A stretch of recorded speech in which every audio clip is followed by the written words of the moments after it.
Pernahkah Anda membayangkan sebuah situasi di mana jabatan tertinggi, kekayaan tak terbatas, dan kekuasaan absolut disodorkan tepat di hadapan Anda? Bagi kebanyakan orang, itu adalah mimpi yang menjadi kenyataan, sebuah pencapaian puncak dari ambisi duniawi seumur hidup. Namun bagaimana jika ada satu tokoh luar biasa yang justru merespons tawaran emas tersebut dengan melakukan hal yang sama sekali di luar nalar sehat? Alih-alih menerima dengan rasa syukur, ia justru memilih untuk merendahkan harga dirinya, bertingkah aneh di tengah keramaian, dan membiarkan dirinya dicap sebagai orang gila oleh masyarakat luas. Ini bukan sekedar kisah komedi usang, melainkan sebuah epik tentang integritas moral. Tokoh legendaris tersebut adalah Abu Nawas, seorang penyair ulung dan cendekiawan cerdas yang namanya abadi dalam catatan sejarah Islam dan sastra Timur Tengah. Dikenal karena kecerdasannya yang setajam pedang dan selera humornya yang sangat cerdik, ia bukanlah sosok sembarangan. Di balik anekdot-anekdot lucunya yang sering menghibur para penguasa, tersembunyi kedalaman ilmu agama dan pemahaman filosofis yang sangat kuat. Ia sangat memahami bahwa kehidupan di dunia ini hanyalah persinggahan sementara, dan setiap tindakan manusia kelak akan dimintai pertanggungjawaban yang amat berat di hadapan pengadilan Tuhan semesta alam. Di era kejayaan kekhalifahan Abbasiyah, Istana Baghdad adalah pusat gravitasi dunia, tempat di mana kekayaan, ilmu pengetahuan, dan kekuasaan berkumpul menjadi satu pusaran tak tertandingi. Jabatan di pemerintahan adalah incaran jutaan orang yang mendambakan kemuliaan hidup. Namun bagi cendekiawan cerdas ini, gemerlap kemewahan istana kekhalifahan adalah sebuah ujian yang sangat mengerikan. Ia memandang kekuasaan bukan sebagai fasilitas untuk bersenang-senang atau memperkaya diri, melainkan sebuah amanah raksasa yang bisa menghancurkan jiwa seseorang jika tidak dijaga dengan iman yang kokoh. Integritas moral adalah martabat yang tak tertukar oleh bongkahan emas. Kisah luar biasa yang penuh pelajaran ini bermula dari sebuah peristiwa duka besar yang menyelimuti seluruh negeri peradaban Islam. Ayah kandung dari tokoh cerdas ini, yang kala itu menjabat sebagai kadi atau hakim agung kerajaan, yang sangat dihormati oleh segenap lapisan masyarakat, menghembuskan napas terakhirnya. Kepergian sang ayah kandung bukan hanya meninggalkan lubang duka di hati sanubari keluarganya, tetapi juga menciptakan kekosongan posisi strategis yang sangat krusial bagi tegaknya keadilan sejati di pusat pemerintahan terkuat di muka bumi pada masa itu.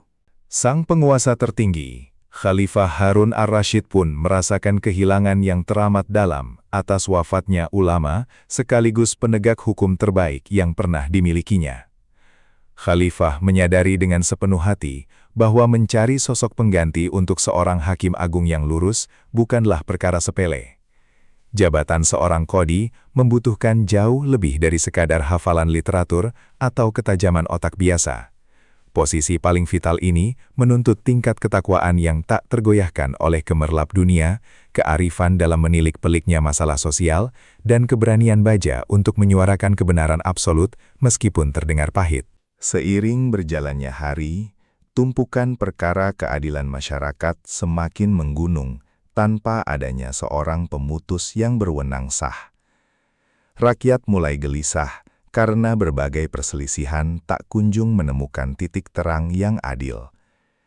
Negara raksasa ini perlahan diambang krisis keadilan yang jika dibiarkan terlalu lama akan memicu ketidakstabilan sosial yang mematikan. Dalam perenungannya yang mendalam di istana, Khalifah terus menimbang-nimbang siapa kiranya cendekiawan tangguh di semenanjung Arabia yang sanggup memanggul palu hukum dan menanggung beban putusan bagi jutaan rakyat yang menuntut hak-haknya.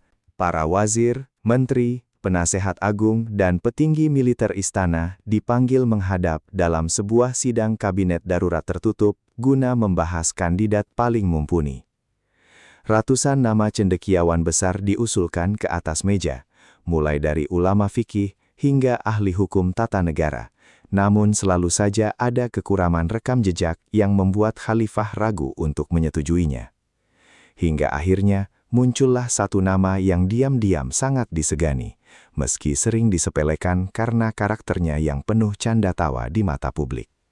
Nama yang kelak akan mengubah pandangan istana tentang arti keikhlasan jabatan. Nama sang cendekiawan eksentrik itu pun bergema lantang di dalam ruangan agung dewan. Beberapa menteri bijak meyakinkan khalifah bahwa pepatah bijak mengenai buah yang tak jatuh jauh dari pohon asalnya sangatlah relevan dalam perdebatan ini. Mereka memaparkan keyakinan bahwa seluruh warisan intelektual, wibawa, dan kebijaksanaan mulia sang mantan hakim agung yang wafat telah mengalir murni dalam darah putranya. Di balik segala humor, sajak-sajak satir, dan tingkah laku nyelenehnya, istana sangat mengetahui betapa tajamnya nalar analitis yang disembunyikan oleh sang pujangga tersebut. Mendengar deretan argumentasi yang sangat rasional, komprehensif, dan meyakinkan dari barisan penasihat kepercayaannya, raut wajah khalifah yang semula tegang akhirnya memancarkan senyum kelegaan. Keraguannya memudar terbawa angin gurun seiring tumbuhnya keyakinan bulat bahwa sang cendekiawan jenaka adalah satu-satunya manusia yang tepat untuk mewarisi kursi keadilan. Tanpa membuang sisa waktu yang ada, penguasa tertinggi kekhalifahan itu segera menyusun dan menandatangani titah resmi kenegaraan, mengangkat sosok cerdas yang tak terduga itu sebagai hakim agung baru kekhalifahan, memegang kendali atas ratusan ribu nyawa warganya. Segera setelah titah kerajaan ditandatangani dan tintanya mengering, khalifah memerintahkan komandan penjaga beserta sepasukan utusan khusus untuk bergegas membelah kota menuju kediaman sang calon hakim agung terpilih. Mereka ditugaskan membawa sebuah dekrit pengangkatan paling mulia, sebuah surat mandat absolut yang disegel tebal dengan cap emas lambang kerajaan yang sangat sakral. Iring-iringan prajurit berbaju zirah berkilau yang menunggang kuda-kuda ras Arab terbaik itu langsung menarik perhatian masif dari berbagai penjuru keramaian ibu kota metropolis masa silam tersebut. Saat rombongan gagah utusan istana itu bergerak teratur melintasi jantung pasar-pasar tradisional yang semarak oleh warna-warni komoditas dan tajamnya aroma rempah, kabar angin mulai berhembus sangat kencang. Rumor menggembirakan bahwa sang penguasa telah menemukan mutiara pengganti untuk menduduki kursi pengadilan tertinggi, menyebar secepat kilat menembus telinga ke telinga. Semua rakyat jelata seketika menaruh sebongkah harapan besar akan datangnya pemimpin hukum yang baru, murni dan tak tersentuh suap, tanpa menyadari pertempuran batin dahsyat macam apa yang akan segera menghantam sang cendekiawan santai itu.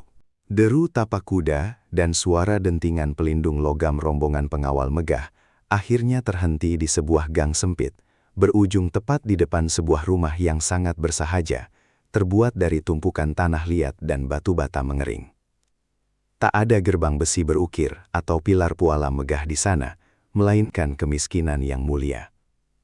Manakala pintu kayu ringkih berderit membuka, komandan utusan berhadapan dengan tokoh yang sangat sederhana itu. Dengan nada lantang yang membelah keheningan permukiman miskin, ia membacakan isi titah sakral tersebut dari baris ke baris tanpa ada yang terlewat. Namun, apa yang terjadi sungguh di luar ekspektasi para utusan-utusan kerajaan. Alih-alih melompat semringah kegirangan atau langsung bersujud syukur kepada penciptanya lantaran mendapatkan tiket cepat menuju kemewahan dunia, cendekiawan kita justru mematung bisu tak bertenaga. Darahnya mendadak terasa membeku. Sewaktu matanya menelusuri tiap aksara dalam perkamen emas tersebut, ia merasa seakan-akan langit perlahan runtuh, meremukkan tulang rusuk dan kedua pundaknya. Tawaran istana itu sama sekali bukanlah sebuah mahkota kemenangan di benaknya, namun merupakan undangan terbuka ke gerbang neraka jahanam. Pikirannya seketika terlempar ke sudut masa lalu yang mendalam. Ia kembali dihantui memori saat mendampingi ayahandanya yang tercinta menjemput ajal di atas pembaringan terakhir. Sang ayah yang menghabiskan paruh hidupnya mengetuk palu peradilan, mewasiatkan betapa mengerikan dan melumpuhkannya memikul amanah hakim di dunia ini. Ayahnya sering menangis ketakutan dan menggigil di malam buta karena mencemaskan satu keputusan keliru yang bisa merampas hak orang lain secara tidak sengaja. Memori memilukan itulah yang menyadarkan dirinya bahwa lorong menuju neraka seringkali berlapiskan karpet kekuasaan.